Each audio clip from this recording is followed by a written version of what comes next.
Hello friends, आज हम लोग पढ़ेंगे प्री फार्मूलेशन में next topic that is study of physicochemical property of drug substance. चलिए वीडियो को स्टार्ट करते हैं। सबसे पहले हम लोग देखते हैं फिजिकल प्रॉपर्टी। फिजिकल प्रॉपर्टी यानी कि जो हम ड्रग बनाते हैं उसका फिजिकल प्रॉपर्टी कैसे होना चाहिए। Particle size, shape, surface area. सबसे पहले हम लोग देखते हैं जो ड्रग एपीआई होता है उसका पार्टिकल साइज से क्या इफेक्ट पड़ता है, उसके शेप से क्या इफेक्ट पड़ता है और सरफेस एरिया से क्या इफेक्ट पड़ता है। These property are also affect the biopharmaceutical behavior of the drug। यानी कि ये जो पार्टिकल साइज, शेप और सरफेस एरिया है ये प्रॉपर्टी बायोफार्मास्यूटिकल बिहेवियर को अफेक्ट करते हैं। सबसे पहला हम लोग देखते हैं पार्टिकल साइज। पार्टिकल साइज क्या होता है? A term which use to measure the determination of particles. यानी कि यह पार्टिकल्स के डिटर्मिनेशन के लिए यूज होता है। Particle size affect the solubility, dissolution, behaviour. यानी कि जो पार्टिकल साइज होता है वो किसी ड्रग की सॉल्युबिलिटी, डिसोल्यूशन और बिहेवियर को अफेक्ट करता है। एग्जाम्पल में हम लोग देखते हैं पार्टिकल साइज अगर डिक्रीज कर रहा है तो किसी ड्रग की सॉल्युबिलिटी बढ़ जाती है। यानी कि अगर कोई ड्रग है उसका पार्टिकल साइज जितने स्मॉल साइज के होंगे उसकी सॉल्युबिलिटी उतने ही ज़्यादा होंगी। स्मॉल पार्टिकल साइज यानी कि जो फाइन पाउडर होते हैं is also susceptible for the attack of by heat, atmosphere, light of humidity which further cause stability issue। जो स्मॉल पार्टिकल साइज होते हैं वो हीट एटमॉस्फेयर और हीट के प्रेजेंस में ह्यूमिडिटी कम हो जाती है जो कि स्टेबिलिटी को इशू आ जाते हैं। इसलिए हम पार्टिकल साइज बहुत कम भी नहीं कर सकते हैं। In bulk form particle size also affect the surface area. अगर हम बल्क फॉर्म में ले रहे हैं उसी ड्रग एपीआई को तो सरफेस एरिया को अफेक्ट करते हैं। जैसे कि अगर पार्टिकल साइज डिक्रीज कर रहे हैं तो सरफेस एरिया हमारा इंक्रीज कर रहा है। यानी कि अगर कोई लार्ज पार्टिकल होंगे तो उसमें सरफेस एरिया बहुत ही कम होंगे। अगर उसी पार्टिकल्स को स्मॉल साइज में करेंगे, जैसे कोई लार्ज पार्टिकल है उसको स्मॉल साइज करेंगे तो छोटे टुकड़े में बढ़ जाएंगे जिससे कारण उसकी सरफेस एरिया उसकी इंक्रीज कर जाती है। Particle size can be determined by microscope, sieving method, light scanning method. यानी कि जो पार्टिकल साइज का डिटर्मिनेशन होता है माइक्रोस्कोपी या सीविंग मेथड या लाइट स्कैनिंग मेथड से हम लोग कर सकते हैं उसका डिटर्मिनेशन। नेक्स्ट देखते हैं हम लोग पार्टिकल शेप। पार्टिकल शेप जो ड्रग एपीआई है उसका पार्टिकल शेप क्या कहता है? Overall shape of particles, texture और particles, overall dimension of particle. यानी कि इसके अंदर ओवरऑल पार्टिकल का शेप, उसका टेक्सचर और डायमेंशन आता है।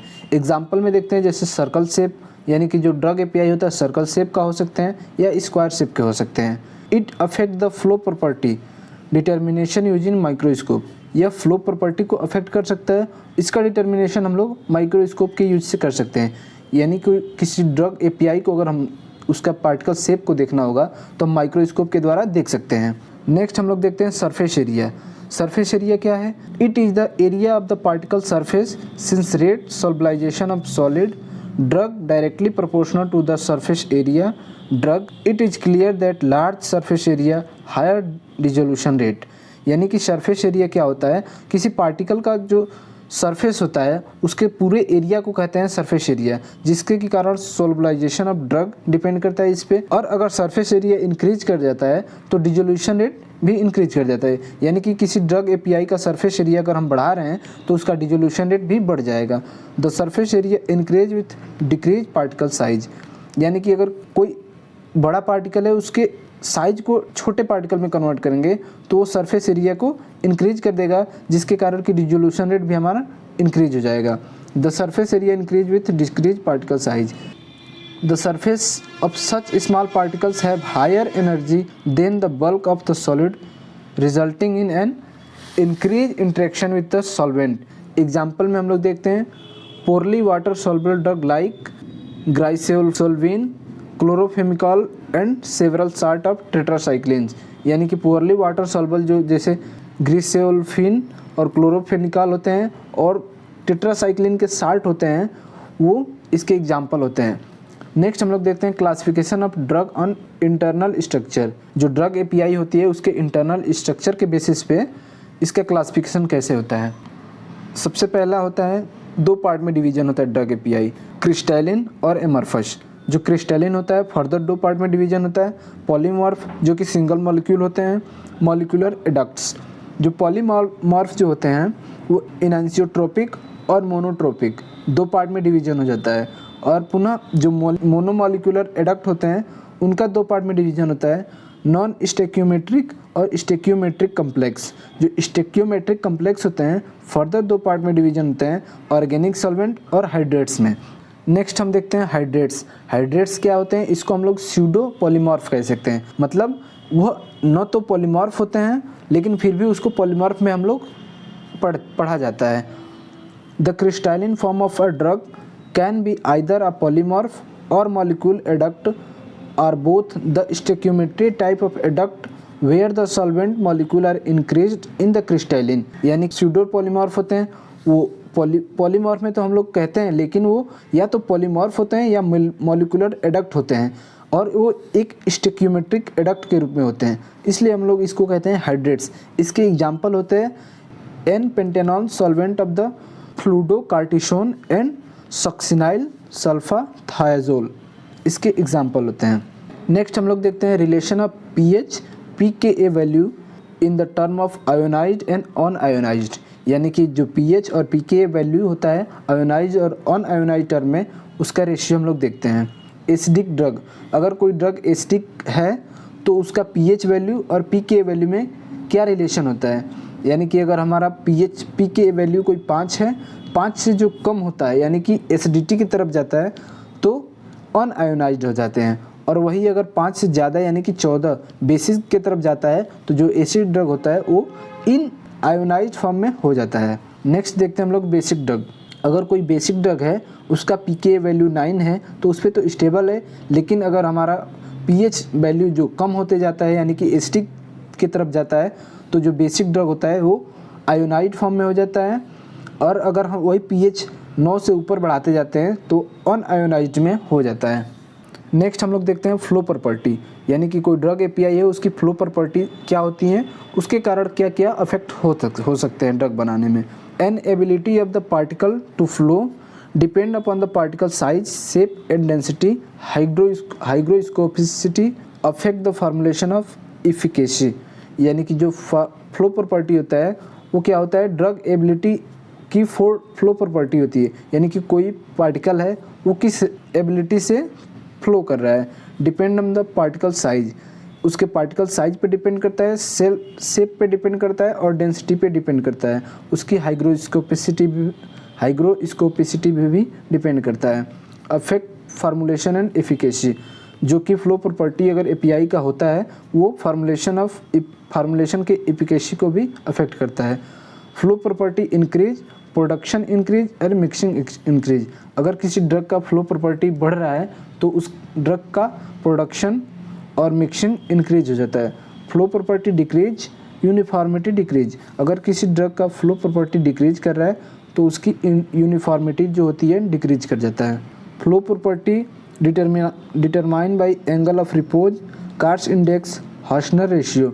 जो फ्लो प्रॉपर्टी ऑफ ड्रग होता है वो उसका determination angle of repose, Carr's index और हार्शनर रेशियो के द्वारा होता है। नॉन हाइग्रोस्कोपिसी में क्या आता है, essentially no moisture increase below 90% RH, less than 20% increase in moisture content above 90% RH in 1 week. यानी कि जो इसका रिलेटिव ह्यूमिडिटी होता है 90% से कम होना चाहिए और 20% से भी कम नहीं हो, यानी कि 90% के नीचे और 20% के ऊपर रिलेटिव ह्यूमिडिटी इसका होना चाहिए। Next class second, slightly hygroscopic. Slightly hygroscopic क्या होता है, essentially no moisture increase below 80% relative humidity, less than 40 increase in moisture content above 80% RH in 1 weeks.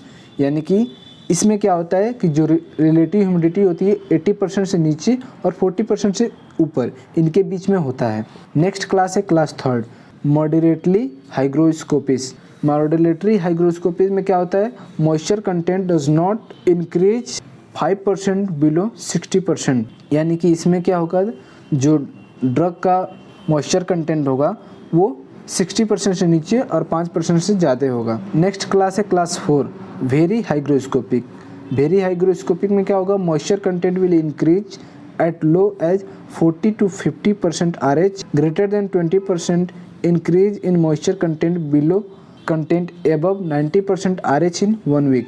यानी कि जो मॉइस्चर कंटेंट होगा 40 to 50% के बीच में होगा, greater than 20% increase in moisture content above 90 week. Next property हम लोग देखते हैं डेंसिटी। डेंसिटी क्या होता है? Density are the important pharmaceutical property that can be divided from the ratio mass of an object its volume. Therefore the density of a solid is reflected of the arrangement of molecule in the solid। यानी कि जो मास और volume का ratio होता है वही density होता है। डेंसिटी इक्वल टू होता है मास बाई वॉल्यूम, यानी कि किसी ड्रग का मास और उसका वॉल्यूम कितना है उसके रेशियो को हम लोग कहते हैं डेंसिटी। डेंसिटी में पहला देखते हैं हम लोग ट्रू डेंसिटी। इसको हम लोग टैप डेंसिटी या एब्सोल्यूट डेंसिटी भी कहते हैं। Mass of powder divided by the volume of powder exclude pore or voids. यानी कि जो ट्रू डेंसिटी होता है मास, यानी किसी पाउडर का मास और उसका वॉल्यूम, ट्रू वॉल्यूम, उसमें वॉइड्स भी इंक्लूड कर लेते हैं हम, उसको हम लोग कहते हैं ट्रू डेंसिटी। नेक्स्ट हम लोग देखते हैं बल्क डेंसिटी। बल्क डेंसिटी क्या होता है? उसको हम लोग पोर डेंसिटी भी कहते हैं। Mass of powder divided by bulk volume, यानी कि जो पाउडर का मास होता है और जो बल्क वॉल्यूम होता है, यानी कि पॉसिबिलिटी है कि कुछ वर्क किया जा सकता है उस एपीआई पे। अगर एंगल ऑफ रिपोज 46 to 55 हो रहा है तो पोर मस्ट एग्रीगेट, यानी कि जो एपीआई के पोर्स होते हैं वो एग्रीगेट करने लगेंगे। अगर एंगल ऑफ रिपोज 56 to 65 हो रहा है तो वेरी पुअर हो जाएगा, यानी कि फ्लो प्रॉपर्टी उसका नहीं होगा। अगर 66 से भी ज़्यादा एंगल ऑफ रिपोज हो रहा है तो वेरी पुअर हो जाएंगे, यानी कि उसकी फ्लो प्रॉपर्टी बहुत ही कम हो जाएगी। नेक्स्ट हम लोग देखते हैं कार्स इंडेक्स। कार्स इंडेक्स क्या होता है? Tap density minus bulk density upon tap density into 100, इसको हम लोग कहते हैं Carr's index. Hausner ratio. Hausner ratio क्या होता है? Tap density by bulk density equal to Hausner ratio. Next हम लोग देखते हैं सॉल्बिलिटी प्रोफाइल। सॉल्बिलिटी प्रोफाइल में सबसे पहले देखते हैं हम लोग सॉल्बिलिटी। सॉल्बिलिटी क्या होता है? It is defined as in the maximum amount of solute particle that can be dissolve in a given solvent at constant temperature. It is important parameter to know before formulation, यानी कि कांस्टेंट टेम्परेचर पे कितना solute किसी solvent में dissolve हो रहा है वह उसकी सॉल्बिलिटी होती है। यह एक फॉर्मुलेशन के लिए बहुत ही इम्पोर्टेंट पैरामीटर होता है। अगर सॉल्बिलिटी इंक्रीज कर जाता है तो हमारा एब्जॉर्प्शन भी इंक्रीज हो जाएगा। नेक्स्ट हम लोग देखते हैं आयोनाइजेशन कांस्टेंट, यानी कि पी के ए क्या होता है? The constant of the ionization form unionized is known as ionization. यानी कि कोई ड्रग एपीआई है वो आयोनाइज फॉर्म में होता है, उसको अगर कोई ड्रग एपीआई है अनआयोनाइज फॉर्म में होता है और उसके बाद से वो आयोनाइड फॉर्म में होता है, उसको हम लोग कहते हैं आयोनाइजेशन कांस्टेंट। जैसे एग्जांपल होता है कोई एसिटिक एसिड है तो अनआयोनाइड फॉर्म में है तो पुनः आयोनाइड फॉर्म में होता है तो CH3 COO माइनस और H+ में टूट जाता है, यानी कि आयोनाइड फॉर्म में हो जाता है। इसको हम लोग कहते हैं आयोनाइड कांस्टेंट। अनआयोनाइड फॉर्म और आयोनाइड फॉर्म। अनआयोनाइड फॉर्म जो होता है लिपिड सॉल्युबल होते हैं, इसको हम लोग लाइपोफिलिक कहते हैं, यानी कि इसकी एब्जॉर्प्शन बहुत ही ज़्यादा होती है। आयोनाइजेशन फॉर्म क्या होते हैं? वाटर सॉल्युबल होते हैं, हाइड्रोस्कोपिक होते हैं और एब्जॉर्प्शन कम होता है इसका। pKa can be calculated using the Henderson Hasselbalch equation, यानी कि जो आयोनाइजेशन कांस्टेंट होता है ये हेंडरसन-हासेलबैक इक्वेशन पे डिपेंड करता है। फॉर एसिटिक ड्रग, अगर कोई एसिटिक ड्रग होता है तो हेंडरसन-हासेलबैक इक्वेशन के आधार पे इसकी इक्वेशन कैसे होनी चाहिए? pH इक्वल टू होना चाहिए pKa plus log ionization form और अनआयोनाइजेशन फॉर्म का रेशियो। और अगर बेसिक ड्रग हो रहा है तो pH इक्वल टू होता है pKa plus log ionize form में और अनआयोनाइज्ड और आयोनाइज्ड का ratio. There are other different analytic techniques. Ionization constant को और डिफरेंट एनालिटिक टेक्निक के आधार पे हम लोग पता कर सकते हैं, जैसे स्पेक्ट्रोफोटोमेट्रिक डिटर्मिनेशन और पोटेंशियोमेट्रिक टाइट्रेशन। दो मेथड और हैं जिससे कि हम आयोनाइजेशन कांस्टेंट को पता कर सकते हैं। नेक्स्ट हम लोग देखते हैं pH। pH क्या होता है? यूज ऑफ चेक पार्टिकल और एसिडिक या बेसिक। pH से हम लोग पता कर सकते हैं कि जो पार्टिकल है वो एसिडिक है या बेसिक है। It can also affect the solubility of the acidic or basic be change. Solubility में भी improve the addition of acid basic excipient, यानी कि यह किसी ड्रग एपीआई में अगर मिलाया जाए, यानी कोई ड्रग फॉर्मुलेशन हो रहा है उसमें मिलाया जाए तो वो एसिडिक और बेसिक नेचर को डिनोट कर देता है, यानी कि pH जितना ही हम बढ़ा रहे हैं तो बेसिक नेचर का हो जाएगा, अगर pH हम घटा देंगे तो एसिडिक नेचर का होगा। Example, solubility of the aspirin can be enhance by addition of alkaline buffer. अगर एस्पिरिन की सॉल्बिलिटी में हम लोग एल्कलाइन बफर को ऐड कर देते हैं तो उसकी सॉल्बिलिटी को इन्हांस कर देता है, यानी कि और अच्छा सॉल्बिलिटी कर देगा। नेक्स्ट हम लोग देखते हैं डिसोल्यूशन। डिसोल्यूशन क्या होता है? It is the process by which a solid substance enters the solvent phase to make a solution. एक सॉल्यूशन बनाते समय किसी solubility increase, solution also increase and absorption also increase, यानी कि अगर किसी ड्रग का सॉल्बिलिटी इंक्रीज कर रहे हैं तो उसका सॉल्यूशन इंक्रीज हो जाएगा और उसका एब्जॉर्प्शन भी इंक्रीज हो जाएगा।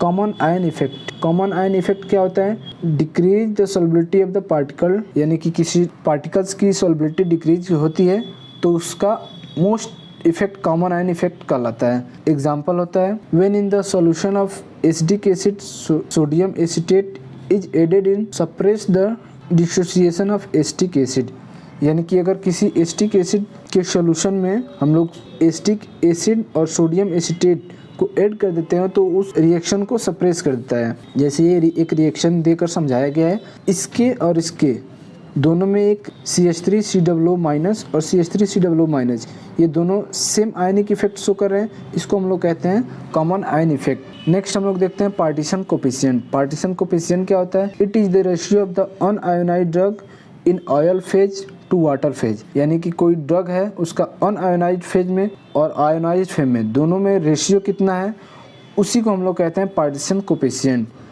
इसका फॉर्मूला होता है K water by oil equal to होता है X water into X water, यानी कि X0 होता है concentration of drug in organic phase और XW जहाँ होता है concentration of drug in aqueous phase में। नेक्स्ट हम लोग पढ़ेंगे पॉलीमॉर्फिज्म। पॉलीमॉर्फिज्म क्या होता है? पॉली का मतलब होता है मेनी और मॉर्फ का मतलब है फॉर्म।